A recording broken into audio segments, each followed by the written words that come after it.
तो आज से कुछ समय पहले, मतलब 1 साल पहले, मैं और मेरे ऑनलाइन दोस्त रोज की तरह किसी फालतू चीज पे आर्ग्यूमेंट कर रहे होते हैं कि क्यों हाथी कूद नहीं सकते, और कैसे अगर तुम कंबल से पैर बाहर निकाल के सोते हो तो कोई मॉन्स्टर या चूड़ैल आके तुम्हें कच्चा चबा जाएगी, पर अगर तुम पैर अंदर करके सोते हो तो तुम्हारा कोई कुछ नहीं करेगा।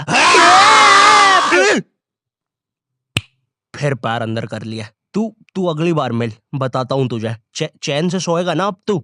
ले तेरा लाइट ऑन कर दिया, अब ठंड में बिस्तर से उठना पड़ेगा। ले तेरा पंखा भी ऑन कर दिया अब तो ऐसी किसी बात पे आर्ग्यूमेंट चल रहा होता है, तो उसी बीच न जाने मेरे दिमाग में क्या आता है और मैं बोलता हूँ, तुम लोग अच्छे लोग हो, हमें मिलना चाहिए। ये सुन के भैया सन्नाटा मच गया। हाँ क्या बोला तूने? आयु तुझे पता है ना ऑनलाइन दोस्त कभी मिल नहीं सकते। इनफैक्ट ऑनलाइन दोस्त जैसी तो कोई चीज ही नहीं होती, हम सब तो रोबोट है। आयु तू हमारा दोस्त हो ही नहीं सकता, हम जा रहे हैं। फिर उन लोगों ने एक दूसरे के गले में हाथ डाला और न जाने क्यों गुस्से में डोरेमोन का थीम सॉन्ग गाने लग गए, वो भी तमिल में।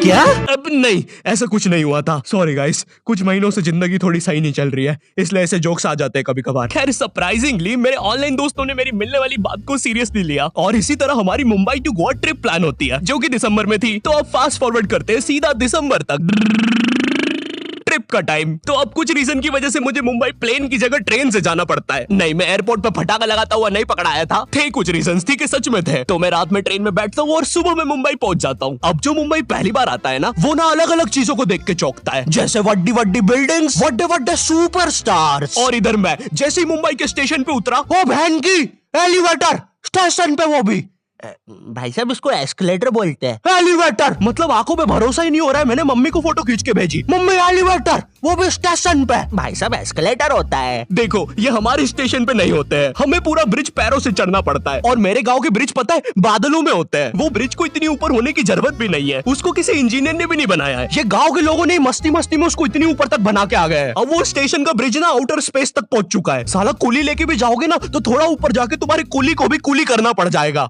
भाई साहब कुली करना पड़ेगा। अरे किया तो है तुम्हें। अरे आपको नहीं, मुझे कुली करना पड़ेगा। रुको, कुली। हाँ जी भैया, इन्हें ऊपर तक छोड़िया हो यार। अरे पागल हो क्या मियाँ, ऊपर तक जाना है तो स्पेस सूट किधर है तुम्हारा? और ऑक्सीजन सिलेंडर लेके आए कि नहीं? ऊपर ऑक्सीजन बहुत कम है, हम लोग क्या बहुत ऊपर खड़े हैं मियाँ। देखो यहाँ से वो माउंट एवरेस्ट भी दिखता है। देखो आज की रात तो हमें ये सीढ़ियों पे सो के गुजारनी पड़ेगी। ऊपर पता नहीं कहाँ के खूंखार जानवर घूमते हैं। और सबसे जरूरी बात, हम लोगों के बीच में मैं सोऊंगा। मुझे मुंबई से अपने स्टेशन जाने में 10 घंटे लगते हैं और फिर अपने ही शहर के स्टेशन से घर जाने में 6.25 महीने। अब तुम बोलोगे नॉट योर टाइप, तो बहुत ही विलेज पीपल है। हाँ तो ठीक है, हूँ मैं, नहीं होते हमारे यहाँ पे एक्सलरेशन। भाई उसको एस्केलेटर। वीडियो को आगे बढ़ाते हैं। मुंबई जाने से पहले मुझे ऐसा लगा था कि वहाँ पे सब लोग मचाएंगे, एड़े चाले सीधे चाले, इस तरीके से बात करते होंगे। तो मैं भी ना फुल रेडी था। मैं स्टेशन से बाहर निकला और एक ऑटो रोका। तो सबसे पहले तो मैंने अपनी ट्रेन में खरीदी हुई 24 कैरेट आइस डायमंड चेन आगे करी। मैंने 20 रुपए में खरीदी थी, आगे अपना टाइम आएगा भी लिखा था, क्योंकि मुंबई में थे यार, थोड़ी अमीरी दिखनी चाहिए। कौन है अंबानी? है किधर रहता है वो? है क्या उसके पास ये? तो वो ऑटो वाला पूछता है किधर जाओगे? इधर मैं फुल मुंबई के स्वैग में। क्या बोलते ऑटो वाले? चाचा अंधेरी चलोगे क्या?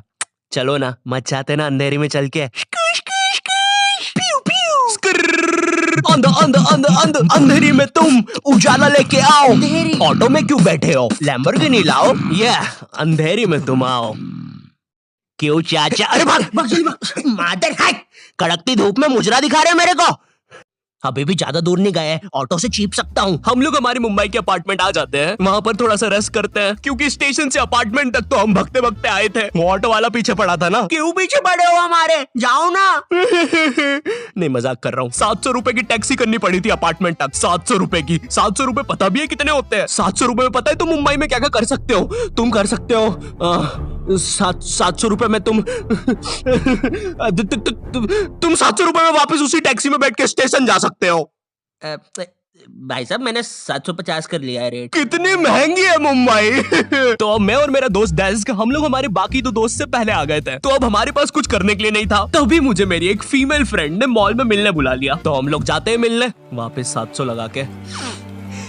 ये मुंबई भी ना। तो मेरी दोस्त ने ना मुझे एक मूवी देखने बुलाया था, अवतार। मूवी में ज्यादा कुछ खास था नहीं, कुछ नीले लोग नंगे होके पानी में भाग रहे होते हैं रोबोट मशीन से बच के। ये मूवी मैंने 3D में देखी थी, ज्यादा कुछ चेंज नहीं हुआ। अब बस वो नंगे लोग मेरे साइड से निकल के भाग रहे थे। हम ये जंग जीत के रहेंगे। सर वो सब तो ठीक है, वो आदमी कौन है? अरे वो हमारी मूवी देख रहा है 3D में। उसे तो मजा ही आ जाएगा जब हम सब नंगे होकर उसके सामने से भागेंगे। मेरी बात सुनो सब लोग, हम लोग उसके बहुत पास से भागेंगे लेकिन उसे टच नहीं करेंगे।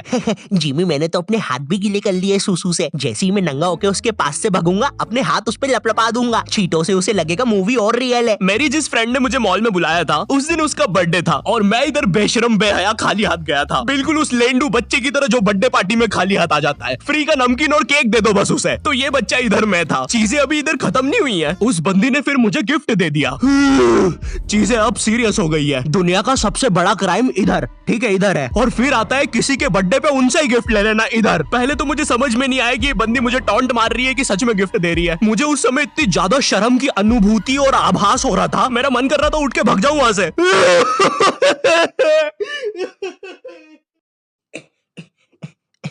अरे वो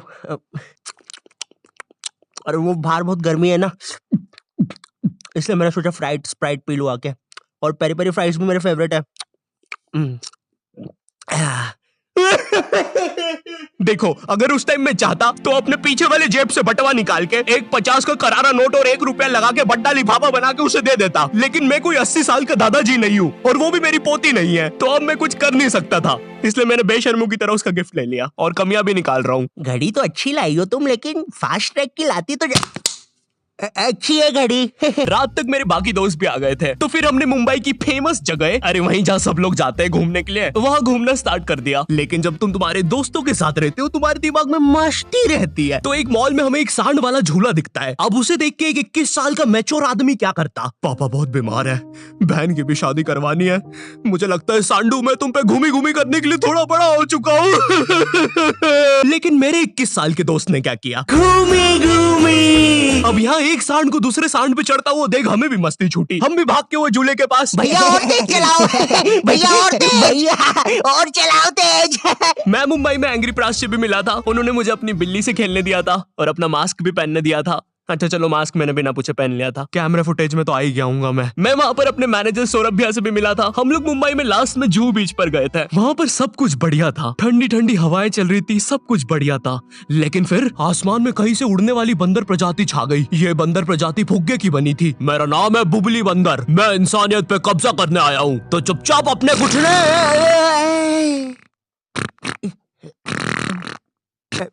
है दोस्त, क्या तुम प्लीज मेरी बूंद में हवा भर सकते हो? मुझे तुम्हारी दुनिया पे कब्जा करना है प्लीज। मुझे कोई दिक्कत नहीं है। कमलेश, कमलेश। हाँ मैंने सुन लिया था पहली बार में ही। कमलेश मैं जानती हूँ हम दोनों ज्यादा क्लोज नहीं है, लेकिन इसका मतलब ये नहीं तुम एक बंदर के साथ संबंध बना लोगे। मैं जा रही हूँ। कमलेश जाने दो उसे, मैं तुम्हें उससे भी ज्यादा चीजें दे सकता हूँ। मुंबई के बाद हम लोग निकलते हैं गोवा के लिए। गोवा काफी चिल जगह थी, मैं वहाँ पर काला भी हो गया था दिन भर बीच पर धूप में भटकने के कारण। सच में वहाँ पर धूप तो बहुत ही ज्यादा थी, मतलब इतनी ज्यादा कि जमीन के अंदर से लोग बाहर आ रहे थे या अंदर जा रहे थे। कोई मुझे बताएगा ये क्या हो रहा है यहाँ पे? गोवा में ना तुम ऐसे बीच पे राइड्स वगैरह कर सकते हो, जैसे जेट स्की। इसमें ना तुम्हें आगे टंकी पे बिठा लेंगे बच्चे की तरह और पानी का एक चक्कर काट के वापस ले आएंगे। ये चलो ना। अरे हो गया भैया, अरे हम तो किनारे से ही वापस आ गए। इसके बाद आती है कुछ जानलेवा राइड्स, डेंजर राइड, जिसमें तुम्हें बोट से समुद्र के बीचों बीच ले जाएंगे और पतंगा बना के उड़ा देंगे। एक और चीज रहती है, जब तुम समुद्र के बीचों बीच पहुंचते हो ना, तो वो बोट वाला तुमसे पूछता है कि तुम्हें पानी में जाना है क्या। तो अब यहाँ पे जिसको तैरना नहीं आता है वो तो कुछ नहीं बोलेगा, लेकिन उस समय मेरे दिमाग में पता नहीं क्या चल रहा था कि मुझे पूरे गोवा के एक्सपीरियंस लेने हैं। मुझे तैरना नहीं आता है, मैं उतर गया समुद्र में। शुरुआत के 2.25 सेकंड तो कुछ भी नहीं हुआ, फिर पानी मुझे नीचे खींचने लगता है। ये तो कुछ भी नहीं, अब मैं बोट से भी दूर जा रहा हूँ धीरे धीरे। भैया भैया भैया भैया घंटा नहीं सुन रहा मेरी बात, मेरी इधर फटी पड़ी है, मैं कुछ भी चिल्ला रहा हूँ पानी में। भैया बीमारी है मुझे, ले लो ऊपर। भैया मैं माँ बनने वाला हूँ, ऊपर लो। उस समय कोई दूर से शार्क वार्क भी देख रहा होता ना तो उसे भी दया आ जाती। ओए बच्चे को क्यों परेशान कर रहे हो बे, चलो ऊपर लो इसको, खा लूंगा वरना इसे। चलो बेटा ऊपर चढ़ो तो। हाँ चलो चलो। जैसे तैसे वो बोट वाले ने मेरे को ऊपर लिया। अरे भैया क्या बच्चे ऐसे चिल्ला रहे थे, स्विमिंग सिखा रहे थे तुमको? अच्छा समुंदर में, वो भी तेरे को ड्राइविंग सिखाने का बोलता तो तू तो रॉकेट में बिठा देता मेरे को। पागल। सबने ना मेरा बहुत मजाक उड़ाया कि पानी में गया बच्चों जैसा रो रहा था, लेकिन वो कहते हैं ना सबका टाइम आता है। हम लोग ना उसके बाद एक बनाना राइड पे जाते हैं जिसपे तुम एक बनाना शेप चीज पे बिठाते हैं और उसे नाव से खींचते हैं और बीच समुद्र में ले जाके फेंक देते हैं। तुम्हें पहले नहीं बताएंगे कि तुम्हें फेंकने वाले हैं। उसने हम सबको लेके गया और फेंक दिया। अब सब मुझसे भी गंदे रो रहे हैं पानी में। भैया हम मर गए, हम मर गए। पीछे लाइफ गार्ड आ रहा है। अरे भैया इतनी दूर जाओगे तो सच में मर जाओगे। मेरे पास क्लिप पड़ी इधर सबकी रोते हुए, मैं लगा दूंगा। मैं तो करना अरे कुछ नहीं होता, नहीं करना, मैं मरना क्या। चुप रहो। नहीं करना भाई।